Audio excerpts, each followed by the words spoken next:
Shalom Bapak Ibu, saudara-saudara yang dikasihi oleh Tuhan. Selamat pagi dan salam sehat untuk kita sekalian.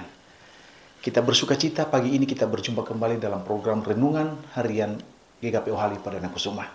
Sebelum kita memulai kegiatan kita hari ini, saya mengajak Bapak Ibu Saudara untuk menyisihkan waktu merenungkan kebenaran firman Tuhan. Mari kita awali dengan doa. Kami bersyukur kepadamu Tuhan Yesus, pagi ini kami boleh menikmati bangun pagi, semua karena kebaikan dan kemurahan Tuhan. Kami mau memulai kegiatan kami, namun sebelumnya kami rindu membaca dan merenungkan firman-Mu. Ya Roh Kudus, bimbing kami, berikan kami pengertian, pemahaman, serta kemampuan untuk melakukannya dalam hidup kami sehari-hari. Terpujilah Tuhan, dalam nama Yesus kami berdoa. Amin. Yohanes pasal 3 ayat 36. Firman Tuhan berkata demikian. Siapa saja yang percaya kepada Anak, ia beroleh hidup yang kekal. Tetapi siapa saja yang tidak taat kepada Anak, ia tidak akan melihat hidup, melainkan murka Allah tetap tinggal di atasnya. Tema firman Tuhan bagi kita pagi ini adalah hidup kekal atau murka Allah.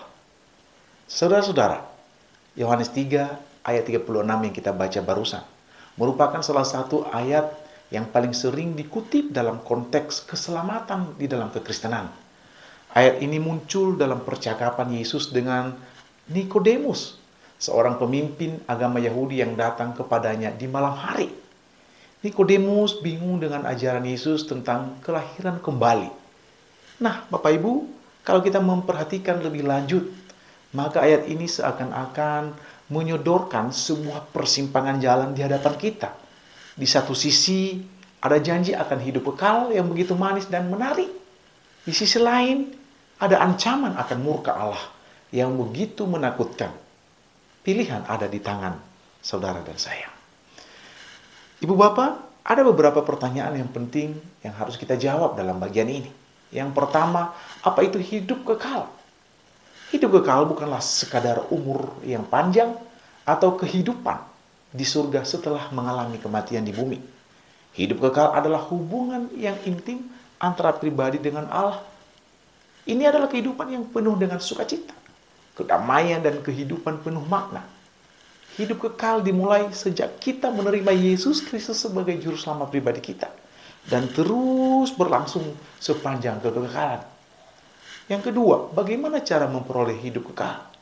Melalui Yohanes 3 ayat 36 yang kita baca ini, memberikan jawaban yang jelas kepada kita, bahwa dengan percaya kepada Anak, yaitu Yesus Kristus, percaya bukan sekadar mengakui dengan bibir bahwa Yesus adalah Tuhan, tetapi lebih dari itu, melibatkan hati dan pikiran kita secara utuh.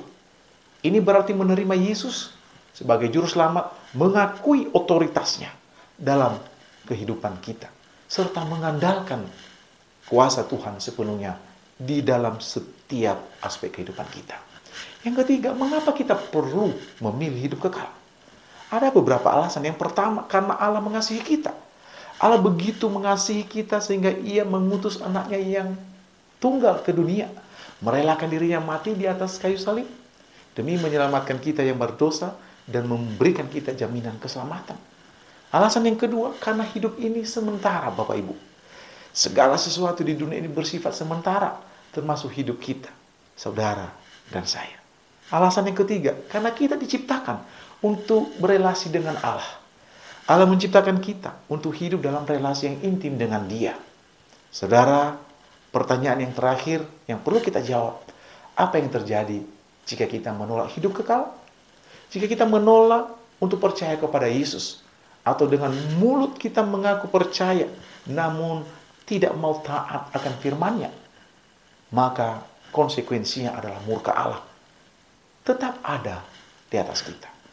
Murka Allah bukanlah hukuman yang sembarangan, Bapak Ibu, melainkan akibat alami dari pemisahan diri kita dari Allah Sang Khalik. Pilihan hidup kekal atau murka Allah adalah pilihan yang paling penting dalam hidup kita sebagai orang percaya. Untuk itu, marilah kita bijak dalam memilih dan mengambil keputusan untuk menerima Yesus Kristus sebagai Tuhan dan Juru Selamat pribadi kita. Efesus pasal 2 ayat 8-9 berbunyi, sebab karena kasih karunia kamu diselamatkan oleh iman. Itu bukan hasil usahamu, tetapi pemberian Allah. Saudara-saudara, ketika kita percaya kepada Yesus, maka anugerah keselamatannya menjadi berlaku atas kita. Pilihlah hidup yang kekal atau murka Allah. Mari kita berdoa. Tuhan, kami bersyukur untuk firman-Mu, sederhana dan singkat kami dengarkan pada pagi hari ini.